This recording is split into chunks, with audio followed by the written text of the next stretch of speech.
Secondary dumping station না থাকায় 10 বছর ধরে রংপুর সিটি কর্পোরেশনের আবর্জনা ফেলা হচ্ছে মাহিগঞ্জের নাসনিয়া বিলে। উন্মুক্ত স্থানে স্তূপ হওয়া এসব আবর্জনা থেকে ছড়াচ্ছে দুর্গন্ধ ও রোগ জীবাণু। চরম অস্বস্তি নিয়ে বসবাস করতে হচ্ছে স্থানীয়দের। 500-600 একর জমিন আমাদের এই পলিথিনের কারণে, বর্জ্যের কারণে নষ্ট হয়।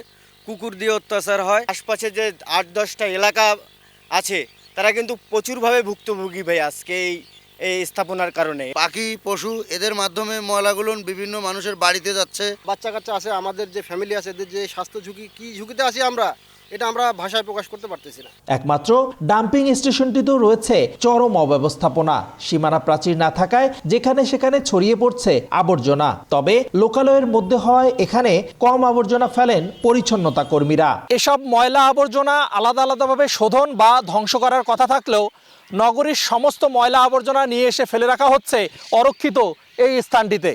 আর এখান থেকেই শত শত পশু পাখির মাধ্যমে এসব ময়লা আবর্জনা ছড়িয়ে যাচ্ছে বিস্তীর্ণ এলাকায়।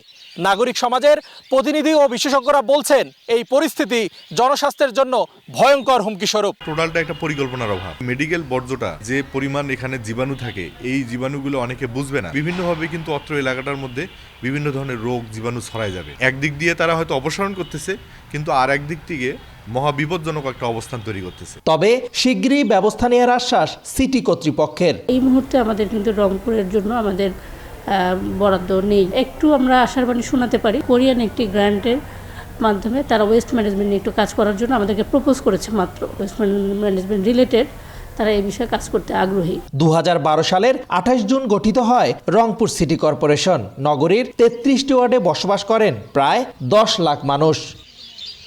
রেদওয়ান হিমেল, সময় সংবাদ, রংপুর।